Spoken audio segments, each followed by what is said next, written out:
अस्सलाम वालेकुम एट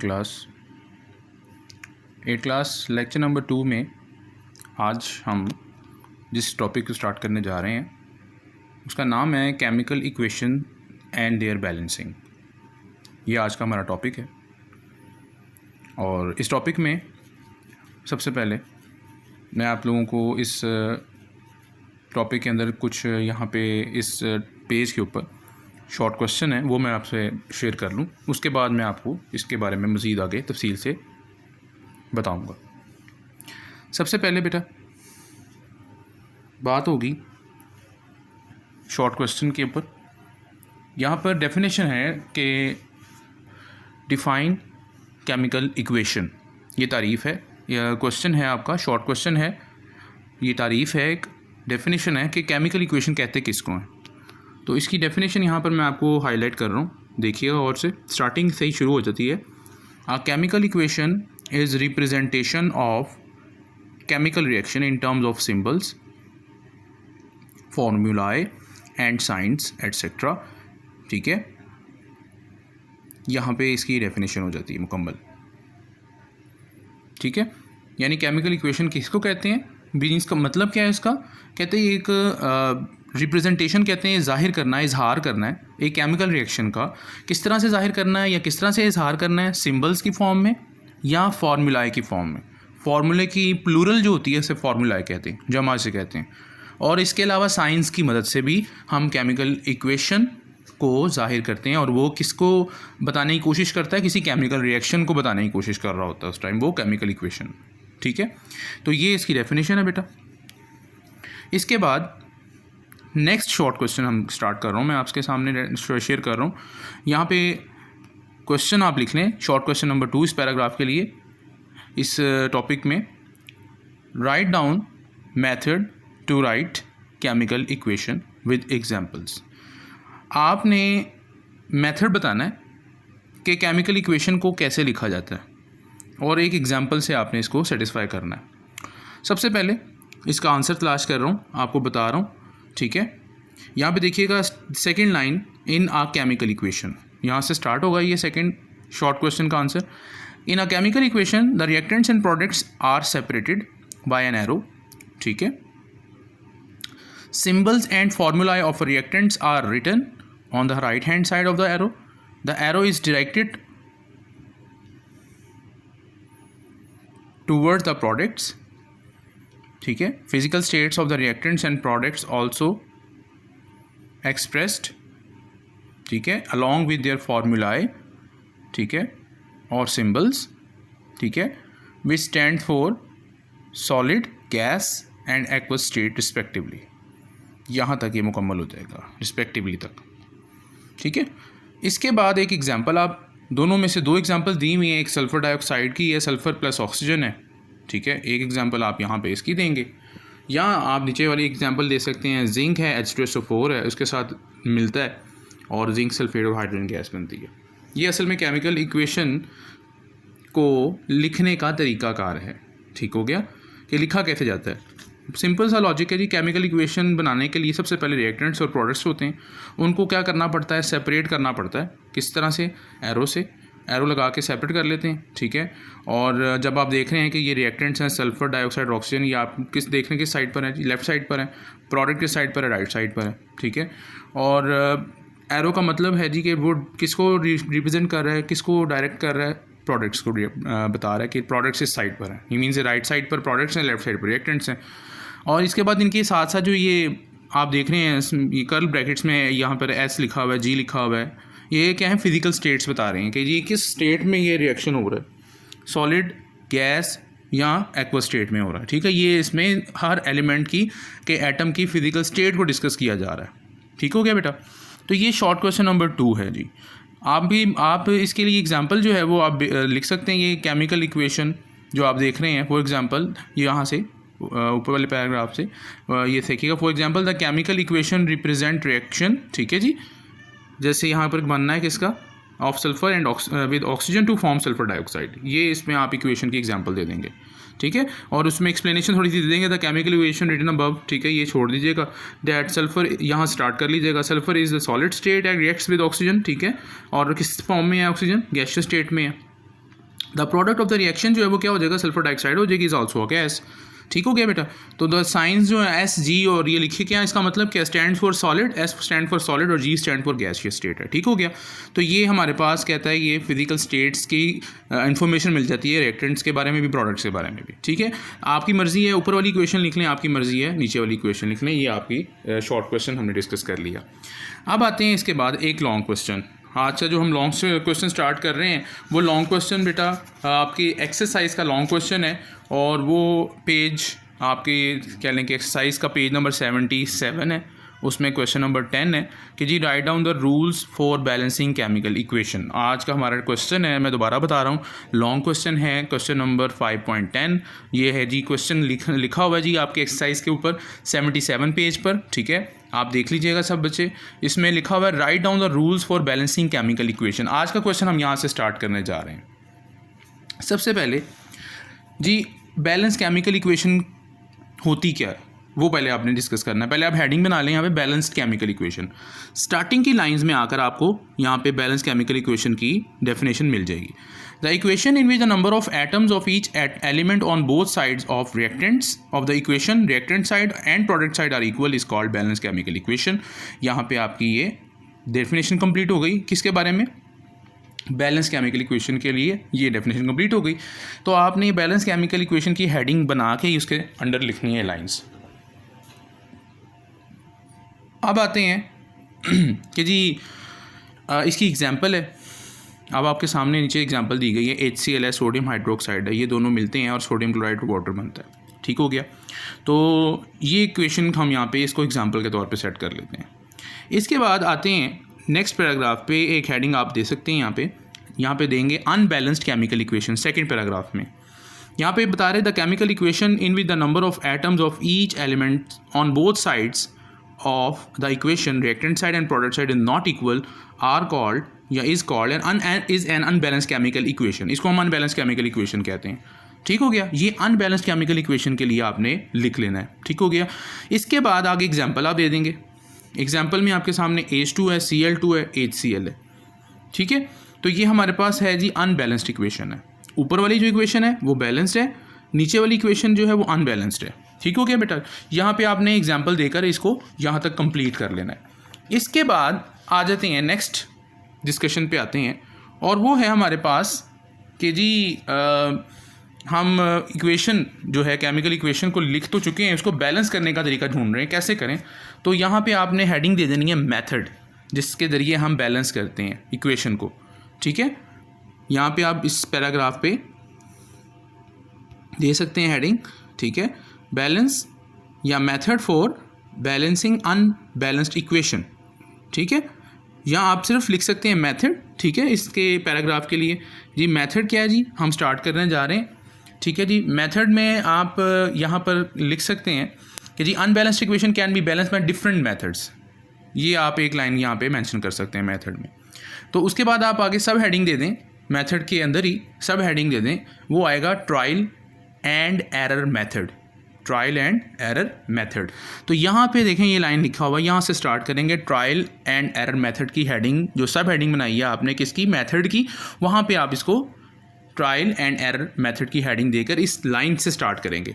ये ट्रायल एंड एरर मेथड कहाँ पर यूज़ होता है, ये क्या है, ये सिर्फ क्या है, क्या इक्वेशन को बैलेंस करने के लिए इस्तेमाल होता है। तो ट्रायल एंड एरर मेथड जो है आम तौर पे कहता है इज़ कॉमनली यूज्ड। ठीक है, ये कॉमनली क्या होता है, इस्तेमाल किया जाता है। इसमें होता क्या है, इसमें ये होता है कि जी आप ट्रायल और एरर के प्रोसेस को आप जो है वो कंटिन्यू करते हैं इक्वेशन के ऊपर, यानी आप ट्रायल भी कर रहे हैं और एरर भी कर रहे हैं। ठीक है, क्या करने के लिए, कोफिशिएंट्स को। ठीक है, देखिएगा अकॉर्डिंग टू दिस मेथड, यहाँ पे ये डिस्कस किया जा रहा है। According to this method trial and error process of adjusting, क्या कर रहे हैं, एडजस्ट कर रहे हैं कोफिशिएंट्स बिफोर सिंबल्स और formula is continue till the number of atoms of each element on both sides of the equation becomes balance या equal. मतलब हमारी कोशिश ये होती है कि इस मेथड के ज़रिए हम एडजस्ट करना चाह रहे होते हैं। क्या चीज़ एडजस्ट करने जा रहे होते हैं? हम बेसिकली कोफिशिएंट्स को एडजस्ट कर रहे होते हैं, जो किससे पहले लिखे होते हैं, फार्मूला, किसी फार्मूला से पहले लिखे होते हैं, किसी सिंबल से पहले लिखे होते हैं। और फिर कोशिश ये होती है कि वो कोफिशिएंट्स और जो बेसिकली कोफिशिएंट्स हैं वो जो रिएक्टेंट साइड पे भी और प्रोडक्ट साइड पे भी वो क्या हो जाएं, दोनों बराबर हो जाएं। ये हमारा मकसद होता है इसमें क्या करने का, इसमें ट्रायल एंड एरर मेथड में इक्वेशन को बैलेंस करने का। फिर दोबारा बता रहा हूँ, trial and error method basically क्या है, ये ऐसा एक रूल है या एक ऐसा मेथड है जिसमें हम ये करते रहते हैं, कंटिन्यूसली प्रोसेस करते हैं किस चीज़ के ऊपर, कोफिशिएंट्स को एडजस्ट करने में, जो सिंबल्स से पहले या फार्मूला, केमिकल फार्मूला से पहले लिखे होते हैं, और जहाँ तक कि इनको मुकम्मल तौर पे दोनों साइड पर, रिएक्टेंट साइड पे और प्रोडक्ट साइड पे क्या ना कर लिया जाए, बैलेंस ना कर लिया जाए, तब तक इसको हम ये कंटिन्यूसली क्या करते रहते हैं, एडजस्ट करते रहते हैं कोफिशिएंट्स को। ठीक हो गया। इसके बाद आते हैं रूल्स के ऊपर। वो रूल्स कौन से हैं ट्रायल एंड एरर मेथड के, जो हम डिस्कस करने जा रहे हैं। तो रूल्स की हेडिंग यहाँ पे आप स्टार्ट में लिख देंगे रूल्स, ठीक है। द वर्किंग रूल्स जो आप देख रहे हैं, the working rule for balancing chemical equation, ठीक है। Chemical equation R S follow, ठीक है जी। सबसे पहले हम डिस्कशन लेकर आ रहे हैं, सबसे पहले जो रूल है वो आप नंबर वाइज लिख सकते हैं, ठीक है। वो आपने क्या है जी, सबसे पहले अनबैलेंस्ड इक्वेशन लिखनी है, ठीक है। राइटिंग अनबैलेंस्ड इक्वेशन, या पहली हेडिंग बना लें, राइटिंग अनबैलेंस्ड इक्वेशन, ठीक है जी। पहले तो आपने इक्वेशन लिखनी है और वो होनी क्या चाहिए, अनबैलेंस्ड होनी चाहिए, ठीक है। आपने क्या करना है, आपने काउंट कर लेने हैं, क्या कर लेने, काउंटिंग शुरू करनी है। कहाँ क्या काउंटिंग शुरू करनी है, एटम्स की, ठीक है। हर एलिमेंट का जो एटम है उसकी काउंटिंग शुरू कर देंगे, ठीक है। और दोनों साइड्स पे करेंगे, एरो हेड के दोनों साइड पे, लेफ्ट साइड पे भी करेंगे और राइट साइड पे भी करेंगे, यानी प्रोडक्ट की भी करेंगे काउंटिंग एटम्स की, और रिएक्टेंट के एटम्स की भी काउंटिंग करेंगे। दूसरा पॉइंट आपने क्या करना है, आपने इंडिविजुअल फोकस रखना है हर एलिमेंट पर, ठीक है। इंडिविजुअल फोकस करेंगे किसके ऊपर, हर एलिमेंट पर, ठीक है। लेकिन एक वक्त में, साइमल्टेनियसली का मतलब, साइमल्टेनियसली काम नहीं करना आपने एक वक्त में एक एलिमेंट को प्रॉपरली एडजस्ट कर लेना, उसके कोफिशिएंट को एडजस्ट कर लेना है। तो सेकंड रूल है कि जी एडजस्ट द कोफिशिएंट, ठीक है। एडजस्टिंग द कोफिशिएंट, या वर्क करना है, वर्क कर लें एक एलिमेंट पर एक ही वक्त में, ठीक है। वर्क एट वन टाइम, या work only for one element, only for one time, ठीक है। या आपने एक वक्त में एक ही एलिमेंट के ऊपर काम करना है, एक वक्त में एक एलिमेंट को आपने देखना है दोनों साइड पे, रिएक्टेंट साइड पे भी, प्रोडक्ट साइड पे भी। ये दूसरा रूल हो गया। तीसरा है हमारे पास, आपने मल्टीप्लाई कर लेने।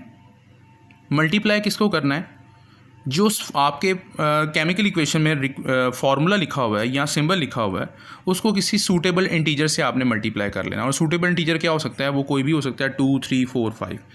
और आपने दोनों साइड्स के ऊपर, ठीक है, एटम्स की तादाद को बैलेंस करने के लिए ये काम करना है, ठीक है। अब कोशिश ये होनी चाहिए कि आपकी कोशिश ये होनी चाहिए कि किसी बड़े नंबर की बजाय लेस नंबर से मल्टीप्लाई करना है आपने सिंबल को या फार्मूला को, ठीक हो गया। और ताकि क्या हो जाए, दोनों साइड पर नंबर ऑफ़ एटम्स क्या हो जाएं, बैलेंस हो जाएं, ठीक है। प्रोडक्ट साइड पे भी बैलेंस हो जाएं और रिएक्टेंट साइड पे भी नंबर्स बैलेंस हो जाएं, ठीक हो गया। कोफिशिएंट्स बैलेंस करने हैं हमने नंबर से मल्टीप्लाई करके, ठीक हो गया बेटा। ये था तीसरा पॉइंट। चौथा पॉइंट क्या करना है, रिपीट करते रहें आप इस प्रोसेस को, क्या करने के लिए, बैलेंस करने के लिए। किस चीज़ को, एलिमेंट के एटम्स को दोनों साइड्स पे रिपीट करें प्रोसेस को, तमाम एलिमेंट्स के ऊपर एक एक करके, बारी बारी। पहले एक एलिमेंट को देखें दोनों साइड पर, रिएक्टेंट प्रोडक्ट साइड पर देखें वो दोनों बैलेंस्ड हैं, तो ज़रूरत नहीं है उनको दोबारा से अनबैलेंस करने की। आप बैलेंस है तो बैलेंस ठीक है, अगर नहीं है तो फिर आप 1 बाय 1 पहले एक एलिमेंट को देखें, बैलेंस करें, फिर दूसरे एलिमेंट को बैलेंस करें दोनों साइड पे। रिएक्टेंट साइड पे भी पहले एक एलिमेंट को बैलेंस करें, फिर रिएक्टेंट साइड पे उसी के बजाय, रिएक्टेंट साइड की बजाय फिर प्रोडक्ट साइड पे देखें, दोनों साइड्स पे वो 1 बाय 1 आपने क्या कर लेने, बैलेंस कर लेने। और फिर उसके बाद अगले एलिमेंट की तरफ बढ़ना जो अनबैलेंस्ड है। बैलेंस को, जो बैलेंस है पहले से उसको नहीं छेड़ना आपने, जो अनबैलेंस एलिमेंट है उसको आपने देखना है और बैलेंस करने की कोशिश करनी है। इसके बाद आते हैं लास्ट पॉइंट है कि जी आपने बैलेंस करने के लिए जो मॉलिक्यूल्स होते हैं, लाइक हाइड्रोजन है, नाइट्रोजन है, ऑक्सीजन है, क्लोरीन है, ये तमाम मॉलिक्यूल, Cl2, H2, O2, ये एलिमेंट्स के, ये बेसिकली मॉलिक्यूल्स हैं एलिमेंट्स के, ठीक है। तो आपने क्या करना है, ये सबसे एंड पर देखना है इनको कि ये बैलेंस हैं या नहीं है, ठीक हो गया। तो सबसे पहले जो मॉलिक्यूल हैं वो अनबैलेंस्ड नहीं होंगे, वो आपने देखना है। वो अगर अनबैलेंस्ड है मॉलिक्यूल तो आपने एंड पर उसको देखना है, ठीक हो गया। तो ये 5 पॉइंट्स हमारे सामने अंडरस्टैंडिंग में आ चुके हैं। सबसे पहला पॉइंट आपको मैंने बता दिया, बैलेंस करने के लिए इक्वेशन लिखें। दूसरा उसके लिए एक एलिमेंट के ऊपर काम करें 1 बाय 1, एक एलिमेंट एक वक्त में होगा, ठीक है। एक वक्त में 2 एलिमेंट्स नहीं पकड़ेंगे आप, 2 एलिमेंट्स पे काम नहीं करेंगे बराबर करने के लिए। तीसरा चीज़ आपने क्या करना है, बैलेंस करने के लिए मल्टीप्लाई कर लेना किसी नंबर से। वो मल्टीप्लाई करेंगे किसी फार्मूला को या सूटेबल या सिंबल को किसी सूटेबल इंटीजर से करेंगे, लेकिन प्रेफरेंस किससे करेंगे, छोटे किसी नंबर से करेंगे मल्टीप्लाई, ताकि बैलेंस करने में आसानी हो जाए। और इसके बाद चौथा पॉइंट है कि ये प्रोसेस रिपीट करते रहें, ठीक है, और एक एक करके करें, ठीक है। पहले एक तरफ देखें कि वो बैलेंस हो गया है, फिर दूसरी तरफ देखें वो बैलेंस हो गया है। तो इस तरह से ये बैलेंस दोनों साइड पे कर लें, फिर आप आगे बढ़ें। दूसरा आखिरी पॉइंट है कि आपने जो मॉलिक्यूल्स होते हैं डायटोमिक मॉलिक्यूल, उनको क्या करना है, एंड पर बैलेंस करना है। तो ये टॉपिक था आज का हमारा, जिसमें हमने ये आज डिस्कस किया। और इसके बाद आगे 3 एग्जाम्पल हैं, example number 1, example number 2, example number 3। ये 3 एग्जाम्पल आपको हेल्प करेंगी आपको इस कॉन्सेप्ट को मज़ीद ग्रिप करने में, ठीक है। तो इसके बाद एक एक्टिविटी भी दी गई है पेज नंबर 10 के ऊपर, आप देख सकते हैं, बैलेंस द फॉलोइंग इक्वेशन। इसको आपने बैलेंस करना है, ये भी कोशिश करें, ये भी आप लोग इसको अटैम्प्ट करें। और ये एग्जाम्पल्स हैं, ठीक है, एग्जाम्पल्स को समझ के आप इजीली एक अटैम्प्ट कर सकते हैं, बहुत ही आसान है। सबसे पहले केमिकल इक्वेशन लिखें। स्टेप नंबर 1 में आपने वो उसने पहले ही कह दिया कि जी आप इसमें जो एटम्स की तादाद है वो देख लें पहले, कौन से रिएक्टेंट साइड पर हैं, कौन से प्रोडक्ट साइड पर हैं, उनके एटम्स की तादाद लिख लें। जो बैलेंस्ड हैं वो बताएं कि बैलेंस्ड हैं भी या नहीं बैलेंस्ड है। तो रिएक्टेंट साइड पे देखें और प्रोडक्ट साइड पे देखें। मैं छोटी सी आपको स्टेप बता देता हूँ, देखें ना ऊपर वाली इक्वेशन ज़रा गौर से देख लीजिएगा। इसमें नाइट्रोजन के कितने आइटम्स हैं, 2 हैं। यहाँ पे हाइड्रोजन के रिएक्टेंट साइड पे कितने, 2 आइटम्स हैं। दूसरी साइड पे देखें प्रोडक्ट की साइड पर अमोनिया बना हुआ है NH3, उसमें नाइट्रोजन कितना आइटम है, 1 आइटम है। हाइड्रोजन कितने आइटम है, 3 आइटम है। तो अब देखें इसमें नाइट्रोजन दोनों साइड पे देखें तो अनबैलेंस है, हाइड्रोजन देखें तो वो भी दोनों साइड पे अनबैलेंस्ड है। तो इसका मतलब हमने इनको बैलेंस करना है। तो बैलेंस करने के लिए क्या करना है, आपने किसी भी सूटेबल नंबर से मल्टीप्लाई कर दें। मैं इसको प्रोडक्ट साइड पर 2 देख रहा हूँ करके, 2 कर दिया, ठीक हो गया। और जबकि इसमें देखें दूसरे स्टेप में क्या हुआ कि जी आपके पास जो है वो बैलेंस करने के लिए ये 6 लगा दिया उसने यहाँ पे, जिस प्रोडक्ट साइड पे हाइड्रोजन के लिए। तो यहाँ पे कहता है अभी भी वो अनबैलेंस्ड है, ठीक है। तो यहाँ पर वो अनबैलेंस्ड हो गया, मतलब ये कि प्रोडक्ट साइड पे अब 2 लगाने से आपने देखा कि वो क्या हो गया, हाइड्रोजन की तादाद में इजाफा हो गया। 2 को 3 से मल्टीप्लाई करेंगे तो क्या हो जाएगा, हाइड्रोजन 6 हो जाएगा। तो जबकि यहाँ पर रिएक्टेंट साइड पे हाइड्रोजन कितना है, 2 आइटम्स हैं। तो बैलेंस करने के लिए क्या करना पड़ेगा, फिर आपको क्या हाइड्रोजन बैलेंस करना है। आपने 6 को यहाँ भी 6 कर दिया, तो इसका मतलब कि आपने यहाँ पर क्या कर दिया जी, 3 से मल्टीप्लाई कर दिया। मीन्स के 2 के हाइड्रोजन के साथ जो 2 लिखा हुआ है उसके साथ आप कोफिशिएंट के तौर पे 3 लगा देंगे, यानी 3H2 कर देंगे। तो ये बैलेंस हो जाएगा, रिएक्टेंट साइड भी बैलेंस हो जाएगी और प्रोडक्ट साइड भी बैलेंस हो जाएगी। और फाइनली आपकी इक्वेशन क्या हो गई, यहाँ पर बैलेंस हो गई। तो ये स्टेप बाय स्टेप जब आप इसको समझ लेंगे तो ऑटोमेटिकली आपको ये अंडरस्टैंडिंग डेवलप हो जाएगी, ठीक है। उम्मीद करता हूँ कि ये लेक्चर नंबर 2 आपको समझ में आ गया होगा, लेकिन अगर फिर भी कोई कन्फ्यूजन है तो इंशाल्लाह वो आप मुझसे पूछ सकते हैं। आज के लिए हमारा टॉपिक यहीं तक ही ख़त्म होगा, इंशाल्लाह नेक्स्ट टॉपिक में हम आगे मज़ीद सीखेंगे। तो मैं आप लोगों से उम्मीद करता हूँ कि ये जो एक्सरसाइज, ये एग्जाम्पल नंबर 1, 2 और 3 ये आप खुद से प्रैक्टिस करेंगे, और ये अटैम्प्ट करने के लिए जो मिनी एक्सरसाइज है वो भी ज़रूर करेंगे। और बाकी जो आपके मामला मुश्किलात अगर आपको आती हैं तो आप ज़रूर मुझसे कंसर्न करें। लेकिन आज हमने जो क्वेश्चन पढ़ा है, जो टॉपिक डिस्कस कर लिया है, उसको हमने आज कंप्लीट किया है। उसमें हमने क्या डिस्कस किया आपको बता दिया मैंने। केमिकल इक्वेशन किसे कहते हैं वो समझ लिया, और केमिकल इक्वेशन को लिखना कैसे है वो समझ लिया। उसके बाद केमिकल इक्वेशन को बैलेंस कैसे करते हैं वो समझ रहे थे हम। तो ये सारी बातें 1 बाय 1 आपको मैंने समझा दी हैं। अब इसको आप मज़ीद अंडरस्टैंडिंग के लिए इसकी प्रैक्टिस करें इन एग्जाम्पल्स को और मिनी एक्सरसाइज को, तो आपको ये मज़ीद क्लियर हो जाएगा। अगर नहीं समझ आता तो मैं आपके पास अवेलेबल हूँ, आप मुझसे क्वेश्चन कर सकते हैं, पूछ सकते हैं, और जो आप लोगों को कॉन्सेप्ट में डिफ़िकल्टी लगती है आप उससे क्लियर कर सकते हैं। अस्सलाम वालेकुम।